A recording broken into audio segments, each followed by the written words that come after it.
Hi, I'm Vince Palacci from nyconstructionlaw.com, and today we're going to be talking about the procedure for obtaining a judicial license under RPAPL Section 881. Now, this is a little different than the voluntary license that we've talked about in other videos. A voluntary license, it's referred to as a construction license or an access agreement or license agreement, is an agreement between two adjoining property owners for the terms under which certain work is going to be performed. Whether it's installing a sidewalk shed, shoring, monitoring, roof protection, whatever it may be, it's a voluntary agreement. Sometimes, unfortunately, especially in New York City where you have very close confines, sometimes people don't agree. And in those situations when they don't agree, there's a judicial procedure, and that's the 881 application.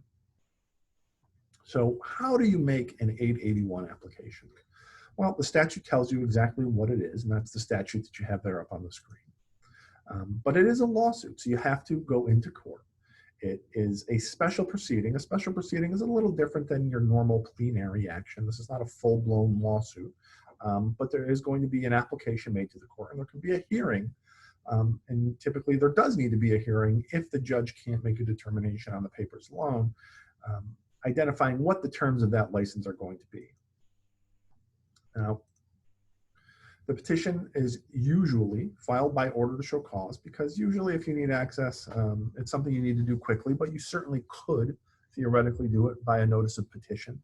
And you're going to have affidavits explaining exactly what access is necessary, why, how long, and what the terms of that license agreement are going to be. So what do you need to submit?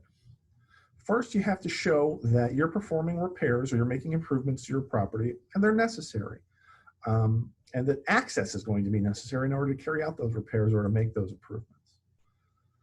You also have to show that you can't do it. You can't make your repairs. You can't make your improvements without accessing your neighbor's property in some way. And you have to show that you at least asked the neighbor for permission and they've refused it. That would be the voluntary license agreement. If they've agreed to it, and it has to be in writing, a license agreement does have to be in writing in New York. But if they've agreed to it, you're going to have a written agreement, you're going to have your license, and you're not going to need the 881 application. But if they've refused access, now the proper course is to get in front of a judge on an 881. What's the judge going to look at? It's a relatively quick process, but it's not instantaneous. Very few things in the court system are. So what is the judge going to look at? First, he or she is probably going to look at what's the reasonableness of the license that you're looking for. What type of access are you looking for? Did the person seeking the license take sufficient steps to protect the property? Remember, you are in an 881 application, you are forcing somebody to allow you to enter their property. That's a significant legal issue. So the judge is going to make sure that if he forces somebody to let you onto their property, that you're going to properly protect that property. That's both physically protect it with the appropriate code compliant, whether it's a shed, netting, things of that nature, but also legally protect it. And that's going to be insurance and indemnity. The judge might also look at, are there alternative methods of proceeding with the work that would minimize the inconvenience to your neighbor? If you are seeking entry onto your neighbor's property just because it's the cheapest method, that doesn't necessarily mean it's the best method for your neighbor. There may be another way for you to carry out that work that would not be so intrusive to your neighbor, but it's more expensive to you as the developer. So the judge is going to take that into consideration in determining whether the scope you are looking for under your 881 is going to be granted, or some modified, reduced, or alternate scope will be granted. They're going to look for an expert. They want to hear from your architect, your engineer, your construction manager, your owner's representative, whoever it may be. They want to know what is being done, why is it being done, and have you ruled out these other things so that we are minimizing the inconvenience to the neighbors. Obviously, whoever is submitting the affidavit on your 881 application has to be qualified. They have to actually know what they're talking about so that the judge can take their opinions and put some weight behind them and actually do what you're asking him or her to do.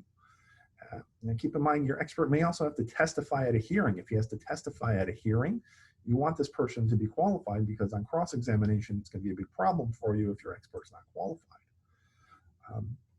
Courts like to see safety concerns being weighed. They don't care so much about cost. Now, cost is an issue. It's not unfair to say that cost is an issue.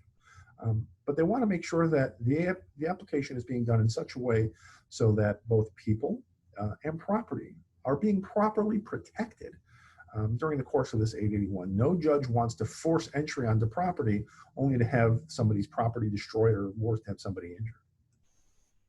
Now, what's the timing of the 881 application? You really should do it before you start the work.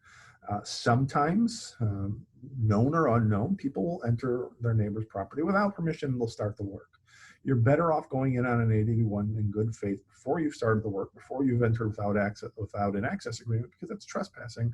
And there's a good chance a judge is going to look less favorably on you if you've already trespassed and ignored the law.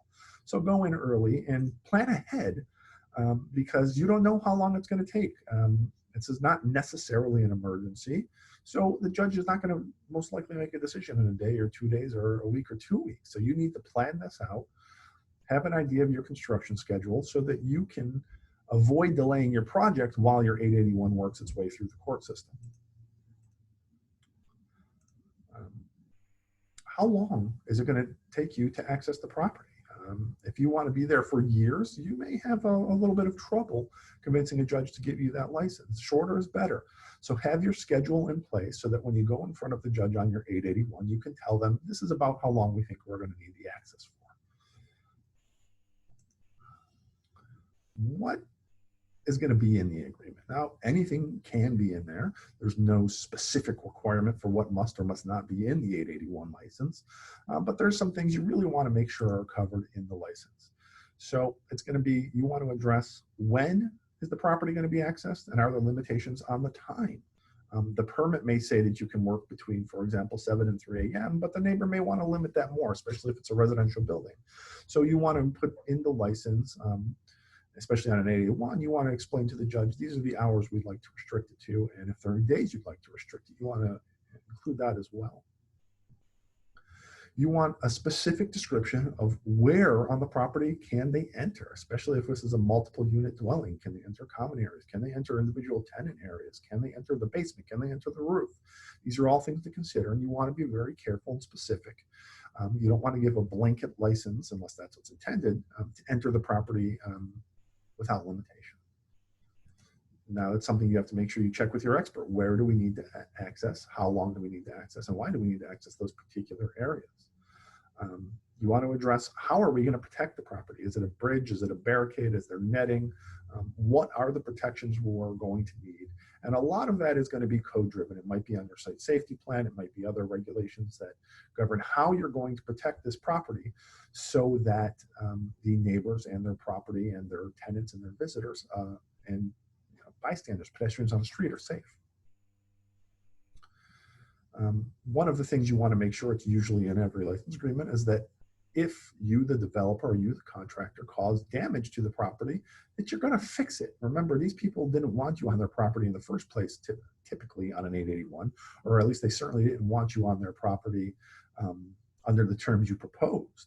So it wouldn't be right to force them to repair damage you caused. So the license is typically going to say, if you damage the property carrying out your work, you're going to repair that work. What are the insurance obligations?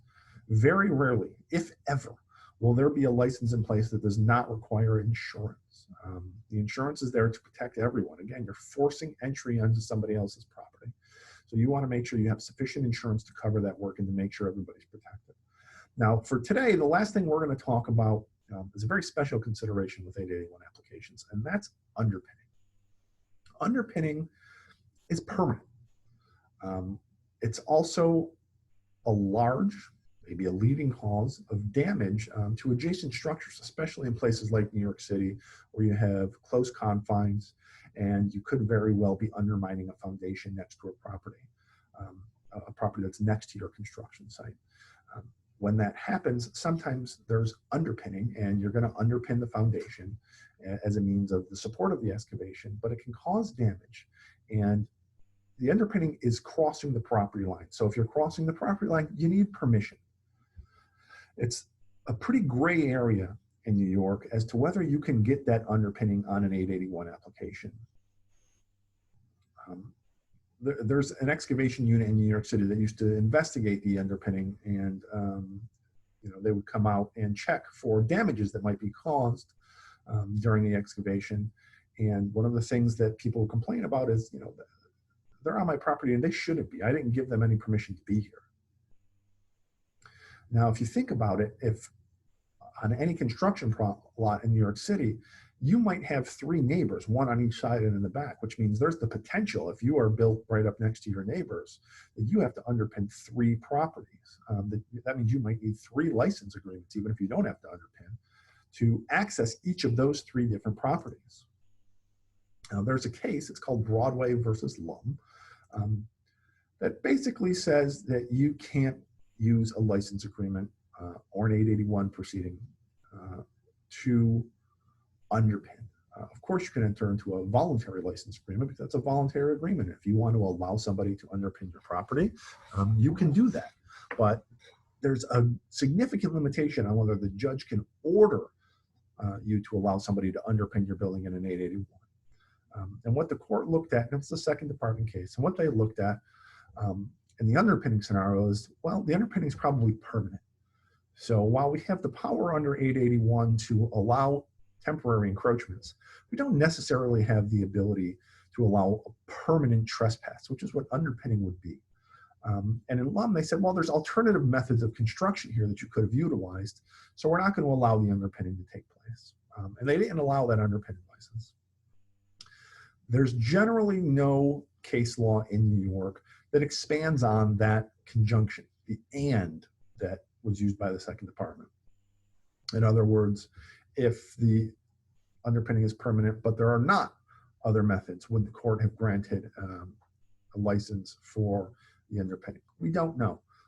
There have been some lower level cases more recently, Lum was 15 years ago, that have allowed underpinning under special circumstances in those cases.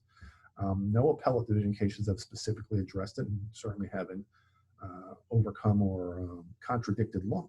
So if you're going to underpin, you really want to try and enter into an agreement that is a voluntary license agreement that's early on, because if you go in on an 881 and you want to underpin, you have a very steep hill to climb and you might not succeed.